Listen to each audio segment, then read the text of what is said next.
গণ অভ্যুত্থান পরবর্তী বাংলাদেশকে সুন্দরভাবে বিনির্মাণ করার লক্ষ্যে অন্তর্বর্তী সরকার রাষ্ট্র সংস্কারে একাধিক কমিশন গঠন করেছে। সংবিধান সংস্কার কমিশন, নির্বাচন ব্যবস্থা সংস্কার কমিশন, জনপ্রশাসন সংস্কার কমিশন, দুর্নীতি দমন সংস্কার কমিশন। এই জাতীয় আমাদের জানা মতে 5টি কমিশন গঠন করা হয়েছে। এই কমিশনগুলো রাজনৈতিক দলসমূহের কাছে আলাদা আলাদা প্রস্তাবনা পাঠিয়েছে। এই 5-6টি কমিশনের সকল প্রস্তাবনাগুলো রাজনৈতিক দলগুলোর কাছে যাওয়ার পরে প্রতিটি রাজনৈতিক দল নিজ নিজ প্রস্তাবনা দিয়েছেন। যেগুলোর পক্ষে তারা একমত সেগুলোতে একমত পোষণ করেছেন, একমত হয়েছেন। যেগুলিতে কোনো রাজনৈতিক দলের দ্বিমত আছে তারা দ্বিমত পোষণ করেছেন, কোনোটিতে আবার আংশিকভাবে একমত হয়েছেন। এই সবগুলো প্রস্তাব এবং রাজনৈতিক দলসমূহের মতামতকে ভিত্তি করে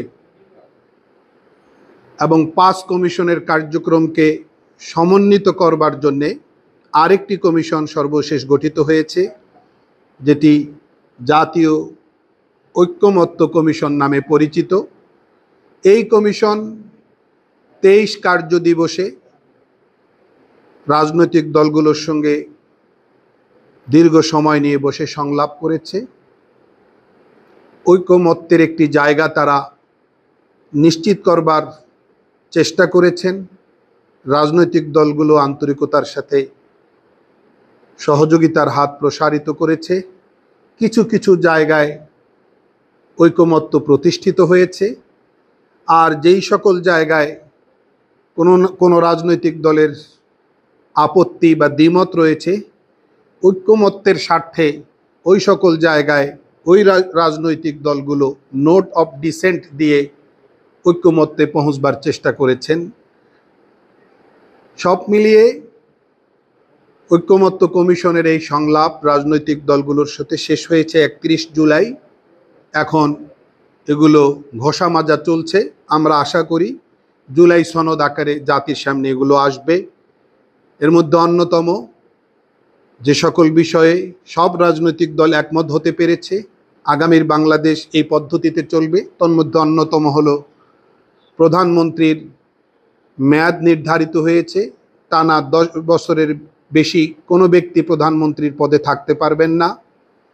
একই ব্যক্তি প্রধানমন্ত্রী, সংসদ নেতা এবং দলীয় প্রধান হতে পারবেন না। তবে প্রধানমন্ত্রী আর সংসদ নেতা এই 2 পদ, এই 2 পোস্ট হোল্ড করতে পারবেন। তত্ত্বাবধায়ক সরকার গঠন প্রশ্নে সবাই একমত। গঠন প্রক্রিয়া নিয়ে খানিকটা মতপার্থক্য রয়েছে। শেষ পর্যন্ত নোট অফ ডিসেন্ট দিয়ে হলেও এই জায়গাটাও সম্পূর্ণ হয়েছে।